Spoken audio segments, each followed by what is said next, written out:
How do you leverage your knowledge, experience, and expertise when you're creating your business? My guest today, Matt Levenhagen, and I talk about his early work experiences and how they inform his web design agency. You see, he worked in various industries, but always wanted to do his own thing. He leaned on his experiences and his passions to create unified web design, where he translates his customer's vision into a digital asset that gets them found on the web. You're listening to Espresso Jams, short, concentrated, delicious conversations about business, technology, and entrepreneurship. If you're just starting out on your business adventure, or you're a seasoned business professional, I'm sure you'll find value in these short conversations. Espresso Jams is brought to you by Apexible, providing the tools, insights, and transformative structures to help you reach your business summit. I'm your host, Joe Matz. Let's get started. Hello, and welcome to another edition of Espresso Jams. Today, I have Matt Levenhagen with us, and Matt is an owner of a website design agency. He's also a podcaster, but today he's a guest. Welcome to the show, Matt. Good to be here. Thanks for having me. So tell us, where do you hail from today? I am located in Milwaukee, Wisconsin. Oh, fantastic. Beautiful weather out there. It's not too bad today, actually. It's sunny. All right. Hey, that's great. So I think it might get over 40. We do have listeners all over the world, so 40 could be colder than where you Fahrenheit. are. Could be warmer. Yeah. So, Matt, you own your own agency. Is that correct? Yes. Okay. So we want to know, how did that come about? And was there anything in your early years that might have indicated you would do this crazy thing, like try and own your own business and actually succeed in it? I don't know what succeeding wasn't a foregone conclusion. Okay. And I've gone through a number of businesses in my life, and some did better than others. But looking back at my real young years, I'm in my early 50s now. Going back into my probably late teens and 20s, I think for some reason I can't go back precisely into that mind and what I was thinking back then. I was a rebellious teen into my 20s. But I do know that I liked the idea of business way back then, because when I did go to college, I went to several colleges, never quite got my degree. I would always start and take a bunch of classes, and then I would get distracted and do something else in my life. Find something more interesting? Well, one was, like when I was in my 19, 20 years old, I decided I was going to be an artist. And I pursued fine art. I was like a Picasso, right? I was stretching my own canvases, doing paintings, big paintings. Did that for like 6-7 years. So that's why I went to college for like a semester, took some business class, took an art class, decided I was going to be self-taught, do my own thing. And that's just where I was in that time in my life. I went back to college. I went actually to a technical school for a year and a half, then I was transferring to UW Milwaukee here. And I was also taking business classes. And I had, at that point, this was mid-90s, I had decided, I definitely wanted to do something in business. And so I started doing that, but then I did drop out of that again because somebody offered me a job at an insurance agency. And it was Allstate Insurance. And I worked there for like 6 months, and then we decided to partner up and start an independent agency. And that was like a 3-4 year venture. So I just, in my 20s already, I kind of had this idea that I wanted to be a business person. And I think part of that was that I also like sales and things like that, things that didn't have a cap on my income, or that didn't limit me in some way, that I could, do my own thing and build what I wanted.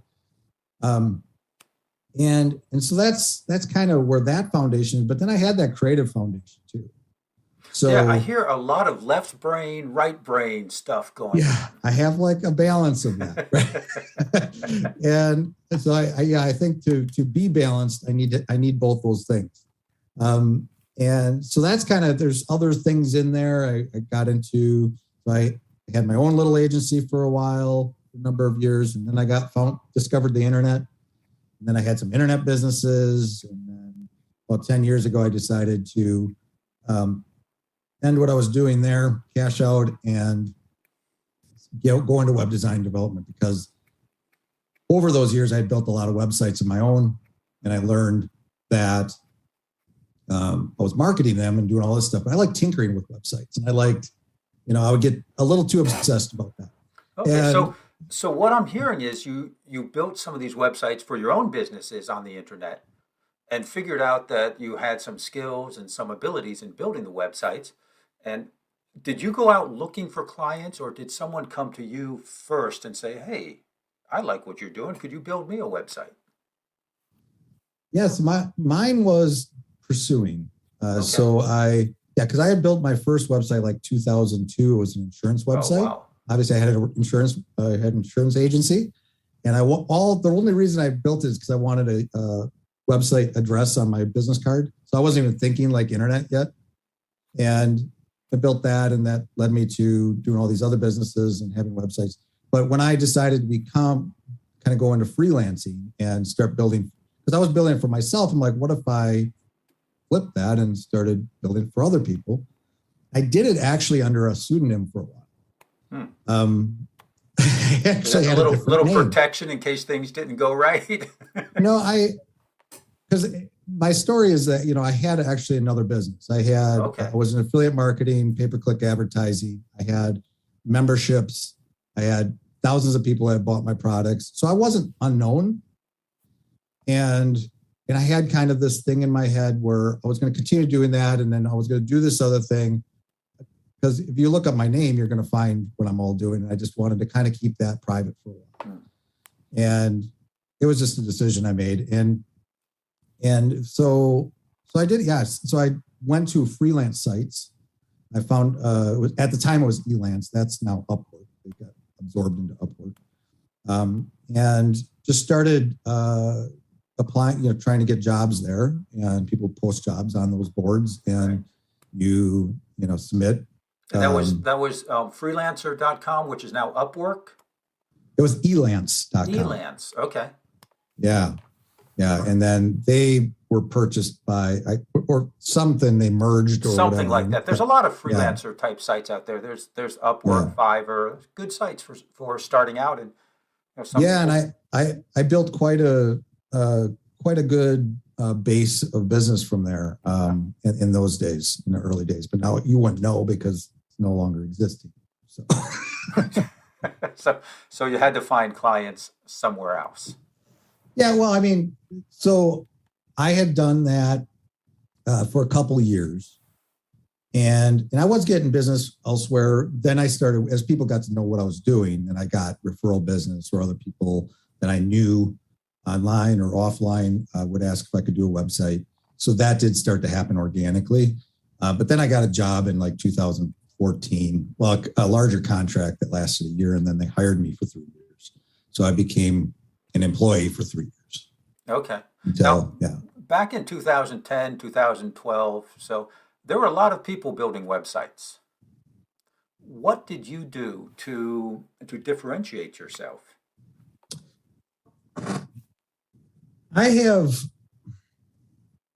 I don't know if I consciously did back then. I think I always just came with my skill set, and like somebody needed something done, and I could explain what I could do for them, or I could solve their problem, whatever they're doing. Right. But I think naturally though, because I had that back, where I still differentiate myself is the fact that I had for almost a decade online, did internet marketing, SEO, pay-per-click, building landing pages, building websites, driving traffic, creating ads, doing all those things, analytics, Google Analytics. So that's a lot And of the background stuff, what people don't see when they go to the website. right, Because, it's a lot of, you right, know, how many right. billions of websites are there out there? And it's no longer, it used to be if you build it, they will come. Now it's like if you build it, you will be on page 100 of Google search It's a little different until today. until you do what you've got as the background information to drive traffic to the website. Yeah. So what that I think also having my sales background and stuff, it helped me sell myself in my skills and how I could solve a problem and stuff. So yeah, and all that is background though. So what it's allowed me to do, and I have these conversations today because I actually partner with other agencies as well, but they're marketing agencies, they're digital marketing agencies, they're advertising agencies. And but I made a decision that I would, even though I have all that background, my focus is web design development and basically translating what their needs are onto into the code and the website and design and all that stuff. And but what's helped me is the fact that I know the domain and I can speak the speak, right? And so when I'm authentic, I'm not, I've been there, done that.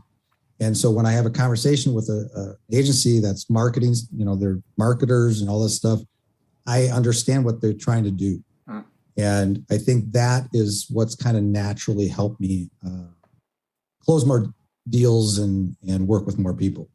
I would say the type of background that you have is almost the perfect background for someone who is building websites. Yeah, I mean, like you have that. I'm unique in that I like the technical side of it. I've always liked coding, and that's kind of a creative process too. As you design stuff, you kind of design it with the code. I can design it live if you want to, just with the code. You don't even have to make a mock-up or anything. But I always liked that. When I was a kid, in my teenage years, I did some programming and stuff in BASIC. It was like an old language back then, and I would Yes, I, create I these little remember that well. Yes. yeah, yeah. And so I had, for my science fair project in ninth grade, I built a robot. So I always had this techie kind of side of me too. So it's almost like that's what the three things are. It's like the tech side I love. I like the artistic side. I like creating things and not having any rules. Just creating stuff, and then business. And so those three things kind of are married together. And so, yeah, that creative background, that technical, enjoying technical side of it, translating stuff. So one of the things I felt like I personally, as a web developer / designer, specialized in was translating design to code, which I always love that process. So bringing your client's vision to the computer screen through code. Right. Essentially, so I love the process of the design process itself. Of course, is listening and discovering what the client needs, asking the right questions, figure out where their pain points are, and all the stuff related to that, and then creating that design. But even if I didn't create the design, you take a design. Sometimes it's given to me, and I'm going to translate. So when you have a design like in Adobe XD or Photoshop or whatever, it's oftentimes a flat design. There's ways to add animations and stuff to graphics, but then taking that and translating it to the code so it comes to life. That's right. What now you take a concept and you translate it to the code, whether it's a WordPress theme or other template. And now you can go to that site and you can animate things. It comes to life. You worry about the navigation, all that stuff. And then what's the best part about it is when you see the results of that. Right. And You've actually created something and you can see that, which oftentimes when you're a cog in a huge company, you don't see that. So if you're involved with the client or the agency, you might have access to things where you can start seeing the traffic, or maybe you help the conversions, or that's it's the website's one thing. So it's like different pieces, right? It's like figuring out the design and translating that to a website and worrying about the user experience and all that stuff. But actually seeing the conversions, that's why I always loved about pay-per-click advertising, the marketing I did years ago, was you go through this process of building the landing page and all this stuff. But when you actually log in and you see the sales, right, or see the leads, that's the satisfying part. You went through this whole process and now you're seeing the results. Now you see it. Now people are clicking on it. You're seeing your numbers increase. Yes, that's exciting. Yeah. You created something of value, something that people are interested in, and you can see those results. And now on the web, I guess it's almost immediate that you can see those results. Once you put it out there and you put your ad out there, whatever format ad might be. Right. It depends on how you end up driving traffic. If you leverage other people's lists and drive traffic that way, or if you do it organically with SEO, that's going to take longer. And it depends on the niche and how insane that niche is. But if you do advertising like Facebook or pay-per-click and you can pay the money you can pay, you can start seeing results pretty quickly. How has the pay-per-click world gone recently? Is it more expensive, less expensive? Certainly more. Does it depend on the niche? Are some niches more expensive now than they were, and some are less? That's not the Wild Wild West days anymore. Okay. when we started doing this stuff back, when I started doing it back in 2003, 4, 5, I always think about those Wild Wild West days. That's when you could get 5-cent clicks and you make good conversions because you're paying like pennies for the traffic. But yeah, I mean, certainly over the decades, niches have become more expensive. It's a lot harder to get those cheaper clicks. So you got to have a better conversion process on site and good funnel and all that. But yeah, and then even Facebook it's not as easy as it once was. That's a little different than pay-per-click, but it's competitive. It's competitive. Yeah, sure. And now, when someone contacts you for a website, do you have a process that you bring them through let's say from a prospect to a paying client and then to the actual production of the website? Yeah, there's certainly a process. Depending on the origin of that client or prospect, you consider it a lead at first. If it's somebody that's just contact you or whatever, the first thing for me, like kind of the first step, it depends on where the track. So if it's an agency, sometimes the first step is going to be, I'm going to end up getting they'll have like an intake form that answers a bunch of questions. So we may not even talk to the client at first. It's like they give that to me and then I will look at it and say, okay, we're missing this piece, or I need to know more about that or whatever. So sometimes it's that way for me. But if it's a direct client, the first thing I'll usually do is jump on a phone call with them and have what we call an intro call. Okay. So to save everyone time, the first one's going to be like 15 minutes. And I just want to get on the call and see if we're a good fit for you and vice versa. And ask some quick questions, figure out exactly what they're looking for, and probably even talk about price right away. Get a ballpark. So that's for me. To qualify that lead, and to make sure that it's a piece of business that's worth. We don't want to waste either party's time. Right. Nobody wants to waste time. Right. So if I say, well, that type of project's going to be somewhere in the neighborhood of $4,000 or $5,000, certain people are going to be like, that's way too much. It was great to meet you, though. We're friends now. Maybe we can help you in the future. But if they don't balk at that at all, and they just, and the conversation continues, you're in the right place. And so that's the first piece. And then if that goes well, then we'll follow that up with probably a more in-depth call, talking about the actual project. And I'll very likely we'll go look at the site first. I'll get basic access, WordPress site, I'm getting admin access, maybe FTP, and do kind of an audit of the site. And again, it depends if it's an existing site. So do most of your clients already have a website that they're looking to redesign or completely change? Most, Okay. I would say 80%, 90% are going to be, once in a while we run into a new business or a new website. Somebody's something. Oftentimes it's an existing one or ones we're merging together, like we're doing, talking about this week with a client, or so we're doing a redesign. Either, and sometimes they might already have like a style guide, they have a logo and everything. We're just taking what they have now and just refreshing it, modernizing it. Modernizing a lot of it. times, Yes, yeah. I've seen some sites that look like they were made in the 90s. Oh, whoa. I had somebody recently, they said the site was made like 6 years ago and it looked like it was made in the 90s. Okay. You just, Yeah, there's good designers in there, and there's, just like anything else, sure.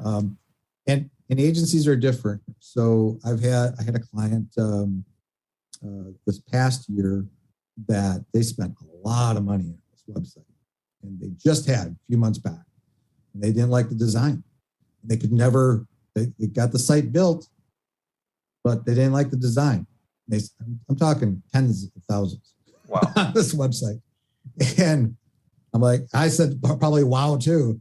But it was because this probably agency was really good at the code side. They built a great site. It was fast. It was whatever, but she couldn't translate her vision on the design side. So I actually came in, I was helping her with a new landing page and kind of rethinking that design and figuring out a path forward. But yeah, so I mean, there's a lot of that because websites generally, I heard a statistic years ago, and I don't know how accurate it is, but I think most businesses will redo their website every 4 to 5 years. Every how often? Every 4 to 5 years. Yeah, that makes sense. I mean, Yeah. there's new technologies out there. There's new trends that you want to keep up with. Or Yeah. the business evolves. The business evolves, what's being offered, or they actually figured out their branding now and they want to improve that. Yes. So Yes. a lot changes. Yeah. I went through that recently, and it was a big it was a big thing. It was bigger than I thought it was. Took more time, took more energy, more effort. I lost folks on my emailing list because I changed my email address to coincide with the new name of my business.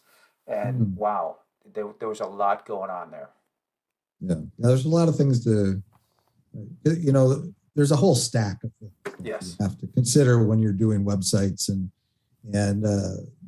things you learn early on is like always ask, where's your email? Where's your domain email if you're going to change a server or do sometimes, because we'll do that too. We do we'll migrate somebody to a better server or stuff like that. Right. But you got to know with experience, well, that means we have to update something on the email side if they use Google Workspace or Microsoft or whatever. So If I were to do it again, I would definitely employ some help somehow, and I would do it over a longer period of time so that the folks who are getting my emails in their inbox continue to get the new email address in their inbox and not yes. spam. I mean, my open rates, Matt, went from 35% to 5%. And now I'm backtracking. Now I have to backtrack and get that 35% back up, back there, because I like that. I like the 35%. Yeah. Yeah. But yeah, there's a lot going on, and that's why we have professionals. And I did a DIY this time. I will not do that again if that comes up, nor would I recommend it. It's good. Well, it's a good experience, though. I mean, you always got to look at the positive side of it. Now you know things that you wouldn't have known, but I think that's the important thing. Like I was talking about before, where I did so many things. I built niche sites and did all this stuff, but knowing all that stuff, I know the questions to ask. Details on how to do things. Like it's really important for me to talk to a client and to talk to my team if I'm going to hand something off to them, and like to know, even if I'm not doing the work myself, if I got a team member actually building the thing, I knowing how it's built and how that all fits together and all the things you got to think about. And you know So the pitfalls because, yeah, like me, you've fallen into them maybe in the past. all right. But my point is like when you have now, next time you have somebody else help you, you've been through the process. So you're Right. going to be able to actually understand, what's all involved and be able to communicate with them. So, Yes, yes, definitely. so Or it's one of good to my have that clients, foundation. right. I can say, hey, don't do what I did.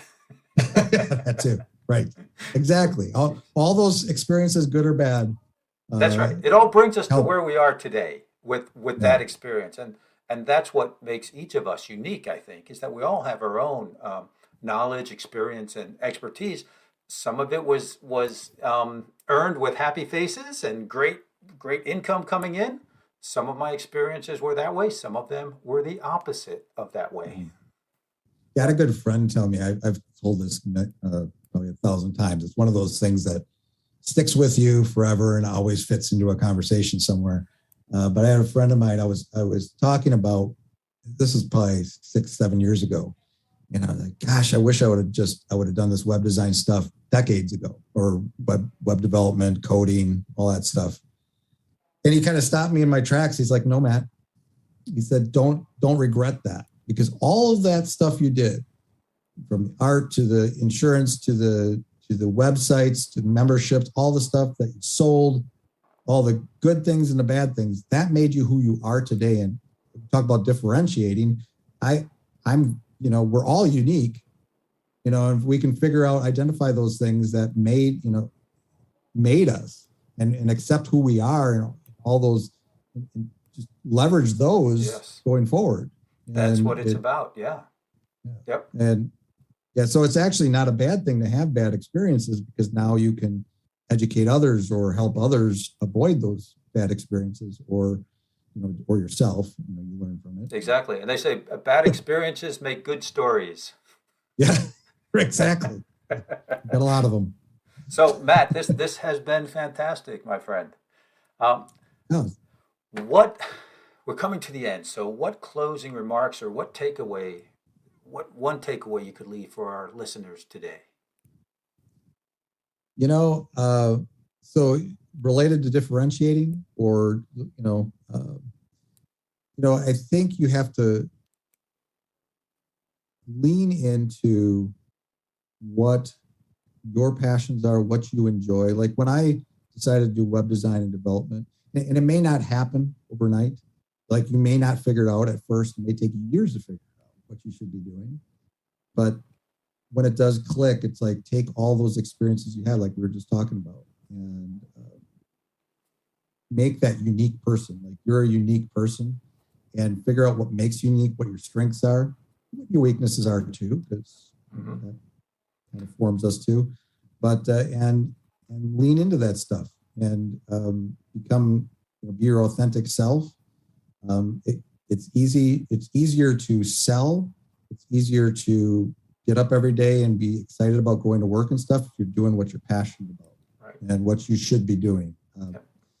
And that's going to be related to the things you're good at and like to do. And like I like tinkering with websites. And here I Yeah, am. and you will find people who identify with what makes you unique, with your story.